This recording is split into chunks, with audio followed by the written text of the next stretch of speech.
নমস্কার বন্ধুরা, আমি সৌরভ। তোমাদের সকলকে সৌরভ রিঅ্যাকশন চ্যানেলে স্বাগত জানাই।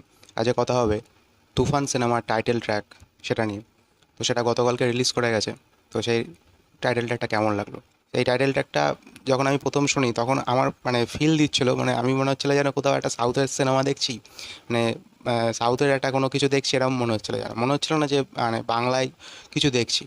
এবং অনেকের মনে হতে পারে, আমি যেটা বলছি যে অনেকের হয়তো মনে হতে পারে যে কিছুটা হয়তো কেজিএফ নিয়েছে, কিছুটা হয়তো অ্যানিম্যাল নিয়েছে, হয়তো কিছুটা জিতের চেঙ্গিস নিয়েছে। তো অনেক কিছু মিক্সড করে হয়তো এই তুফানটা হয়তো এসছে। কিন্তু রায়ান রাফি কদিন আগে একটা প্রেস কনফারেন্সে বলেছিল যে কোনো সিনেমার সাথে কোনো এই সিনেমার মিল নেই। এটা তিনি খুব জোর গলায় বলেছে এবং বলেছে যদি মিল থাকে তাহলে আমি টাকা ফেরত দিয়ে দেবো। তাই হোক, একটা ডিরেক্টর এত জোর নিয়ে বলছে, তো আমার মনে হয় এটা বিশ্বাস করা উচিত। এবং আসলে ব্যাপারটা হচ্ছে, আমার যেটা মনে হয়েছে, যেটা হয়তো নাইনটিসের সিনেমা এবং বাদবাকি যে সিনেমাগুলো সেগুলো মোটামুটি নাইনটিসে, যেমন জিতের চেঙ্গিসটার কথাও যদি বলি, তো সেই সময় দেখবে গাড়িগুলো বা যেরকম ড্রেস আপ সেগুলো কিন্তু অনেকের সাথে মিলে যাচ্ছে। এটা কোয়েন্সিডেন্সলি বলো আর বা এটা নাইনটিসের সময় হয়তো ব্যাপারগুলো ছিল হয়তো সেই সময়। তো সেইটাকে প্রেজেন্ট করতে গিয়ে জিনিসগুলো মিলে যাচ্ছে, ড্রেস আপ, তার চুলের কাটিং, তার তার যে গাড়িগুলো সেই সময়কার সবগুলো। এবং তুমি শ্যুটিংটাও দেখবে কলকাতাতেই হয়েছে বিষয়টা। এবং যাই হোক, এটাই বলার যে আমার মনে হয় না খুব একটা মিল আছে বা মিল থাকা কথা।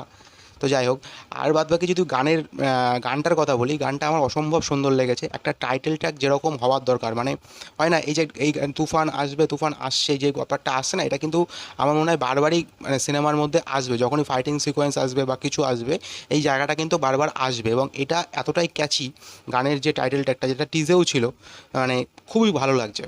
হ্যাঁ, এবং র্যাপটাও খুব সুন্দর দিয়েছে, গানের লিরিক্সগুলো খুব ভালো দিয়েছে। এবং সেদিক থেকে বলতে গেলে গানটা আমার ভালো লেগেছে। এবং গানের যে ভিজুয়ালটা সেটাও কিন্তু খুব সুন্দর, কালারটাকে যেভাবে দেখিয়ে, কালারটা খুব সুন্দরভাবে খেলেছে। যেন টিজেও কালারটা খুব সুন্দর লাগছিলো, গানের ক্ষেত্রেও তাই।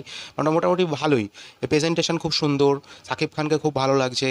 এবং একটা হয় না যে মাসি সিনেমা বা যে কমার্শিয়াল টাইপের যে সিনেমাগুলো হয়, যেগুলোতে গানটাই আসল লাগে, গানটা যদি হিট না হয়, গানটা যদি একটা ক্যাচি টাইপের না হয়, তাহলে কিন্তু মানুষের মধ্যে সেই ব্যাপারটা তৈরি হয় না। তো সেই ক্ষেত্রে কিন্তু তুফানটা সেটা করে দেখি, গানটার মধ্যে একটা পাওয়ার আছে, গানটা যখন বাজছে একটা কিন্তু পাওয়ার, খুব জোরালো একটা পাওয়ার, তুফান নামটা এবং তুফান যে এটা, সে যেমন খুব পাওয়ারফুল, সেক্ষেত্রে কিন্তু গানটাও খুব পাওয়ারফুল হওয়ার দরকার ছিল। এবং গানটা কিন্তু এই ক্ষেত্রে পাওয়ারফুল হয়েছে, সেই জন্য কিন্তু গানটা আরও বেশি ভালো লাগছে।